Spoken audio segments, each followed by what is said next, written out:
जय माता दी। आइए दोस्तों, शिव गुरु महिमा चैनल में आप लोग का स्वागत है। तो चलिए, मैं एक जिउतिया का कथा बताऊंगी आप लोग को। तो ये जो चल रहा पितरपक्ष आश्विन महीना का, तो इसी में होता है।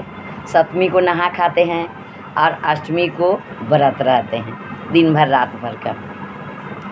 तो सप्तमी को मंगलवार के दिन ये जो 24 तारीख को नहा खाए के है। नहा खाए के दिन सवेरे नहा धो के नहाने के टाइम जो है सो हम लोग खली झिगुनी का पत्ता में तेल और खली चढ़ाते हैं और वही खली थोड़ा सा माथा में लगा लेते हैं और जो है नहा लेते हैं। नहा के फिर मड़ुआ का रोटी बनता है, झिगनी का सब्जी, उसमें नौनी का साग दे के उसी को खाते हैं, उसी को चढ़ाते भी हैं। उनके नाम से चिलू सियारो जीत वाहन का नाम से चढ़ता है। तो वो जो है 24 तारीख को नहा खाए है और 25 को भूखेंगे। तो सप्तमी को नहा खाया जाता, अष्टमी को भूखते हैं। तो चलिए जो है सो इसका कथा जो है सुनाते हैं हम आप लोगों को। तो ये जो व्रत है संतान के माँ करती है। ये व्रत करने से संतान जीवित रहता है, आशीर्वाद मिलता है जितवाहन भगवान का। तो जितवाहन भगवान जो थे वो राजा थे और अच्छा काम किए, प्राण बचाए सबका बाल बच्चे का, इसलिए जो है उनको भगवान माना जाता है, वो भगवान है। तो चलिए पहले जो है हम जितवाहन भगवान का कथा बोलते हैं। तो चलिए, तो राजा जितवाहन जो थे तो अपने पत्नी के साथ वो ससुराल गए थे। तो रात को टहल रहे थे तो उनका कान में आवाज़ आया, कोई स्त्री रो रही है, बहुत रो रही है। उन्होंने कान से सुने और जहाँ रो रही थी वहाँ तक पहुँचे और जाके पूछे वो स्त्री से कि किस लिए आप रो रही है, क्या हुआ, क्या दुख क्या है आपको। तो स्त्री बोली कि देखिए, इस गांव में एक गरुड़ आता है और सबका बच्चे को पारा पारी रोज़ खा लेता है। आज मेरा बेटा का पारी है और मेरा बेटा एक ही बेटा है, गरुड़ आएगा खा लेगा, इसलिए मैं रो रही हूँ। तो राजा बोले, जितवाहन भगवान बोले राजा जी कि देखिए, आप रोइए मत, निराश मत होइए, आपका बेटा का जगह पर मैं जाऊँगी, वो गरुड़ के पास मैं जाऊँगी। तो वो माता जो थी, वो स्त्री, उनका मन में थोड़ा शांति हुआ। तो जब गरुड़ आया तो वहाँ पर जितवाहन राजा तो थे पहुँचे, बोले कि हम अपना पहुँचेंगे, जो करेगा हमको करेगा, आपका बेटा को हम बचा देंगे।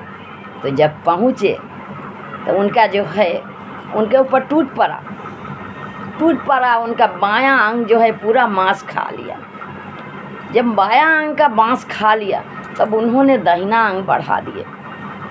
जब दाहिना अंग बढ़ाए तो गरुड़ बोलता है कि तब गरुड़ रुक गया, बोला कि देखिए, आप कोई मनुष्य नहीं लग रहे हैं, आप कोई देवता लग रहे हैं, अपना परिचय दीजिए हमको। तो राजा बोले कि नहीं, हम परिचय नहीं देंगे, आपको जी भर जितना मांस खाना है मेरा मांस खा लीजिए, हम अपना परिचय क्यों दें। बोले नहीं, आपको बोलना होगा, आप अपना परिचय दीजिए, जब तक आप बोलेंगे नहीं तब तक हम नहीं खा नहीं सकते हम। तब बोले जितवाहन भगवान कि मैं एक राजा का बेटा हूँ और मेरे माता का नाम सभ्य है और मेरे पिता का नाम शालिवाहन है, और जो है सो मैं एक राजा हूँ, और इसलिए जो है ये जो सबका जो आपका बाल बच्चे को जो खा लेते हैं, इसलिए मैं आया हूँ सबका प्राण बचाने के लिए। तब वो जो है गरुड़ बोले कि आप जो इतना अच्छा काम कर रहे हैं, सबका प्राण बचा रहे हैं, बोलिए, मांगिए हमसे, आप क्या मांग रहे हैं। अब मैं आपका मांस नहीं खाऊंगा, आप बोलिए, परिचय तो आप दे दिए, आप बताइए क्या चाहिए आपको, क्या मांगते हैं, मांगिए हमसे। तो जितवाहन भगवान बोले कि मैं यही वरदान मांग रहा हूँ कि आज से किसी का बच्चा को मत खाइए, बेटा को, और जितना लोग का बेटा को खाए हैं उसको जीवित कर दीजिए, और आज से किसी का मांस मत खाइए, यही वरदान मुझे दीजिए। जितवाहन भगवान बोले।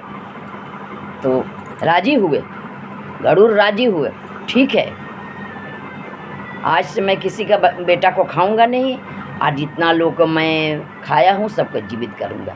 इतना बोल के और चले गए, नागलोक चले गए वो जो गरुड़, और वहाँ से अमृत लेकर आए, अमृत छिट दिए, जितना हड्डी था, जितना लोग के बेटा को खाए थे, जितना हड्डी पड़ा था सब में छिट दिए, सब जीवित हो गया। सबको जब जीवित कर दिए तब बोले गरुड़ कि और मांगिए हमसे वर, और वरदान मांगिए हमसे, और हम आपको वरदान देना चाहते हैं। तो बोले जितवाहन भगवान के दीजिए, क्या वरदान देते हैं आप दीजिए। तो देखिए आज जो है आश्विन महीना का कृष्ण पक्ष अष्टमी तिथि, आज आप सबका बेटा को प्राण बचाए, संतान का।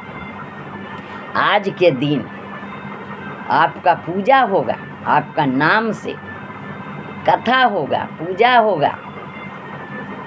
आपका जो लोग पूजा करेंगे, आज ये अष्टमी के दिन जो लोग व्रत करेंगे आपका नाम पर, उनका संतान जीवित होगा, तेजस्वी होगा आपके तरह। इतना करके, इतना बोल के, इतना वरदान दे करके, इतना सब नियम बता के और चले गए, गरुड़ चले गए। राजा जो है अपने घर को, अपने देश को लौट गए, गांव को लौट गए। तो यही जो है उस दिन से जो है सबका बेटा का प्राण बचा, और उस दिन एक रह गया, भगवान का दिन हो गया, और लोगों का बाल बच्चा का उस दिन जो माताएं हैं उस दिन व्रत उस दिन से करने शुरू की, और उस दिन से जितवाहन भगवान का पूजा हो रहा। उसी तिथि को आश्विन महीना पितरपक्ष का अष्टमी तिथि होता है, तो सप्तमी को नहा खाए, और अष्टमी को व्रत, और नवमी को पारण करती है माताएं। और यही कथा चील्हो सियारो सुनी, ऊपर चील बैठी थी तो वो सुनी ये कथा, तो अपने सियारन सहेली को बोली। वो सियारिन जो है वो नीचे मान में रहती थी पाकड़ का, और चील रहती थी ऊपर पेड़ का ऊपर बैठती थी। तो इसका जो कथा है हम आपको दूसरे वीडियो में बताएंगे। तो बोलिए जितवाहन भगवान की जय, बोलिए चील्हो सियारो माता की जय।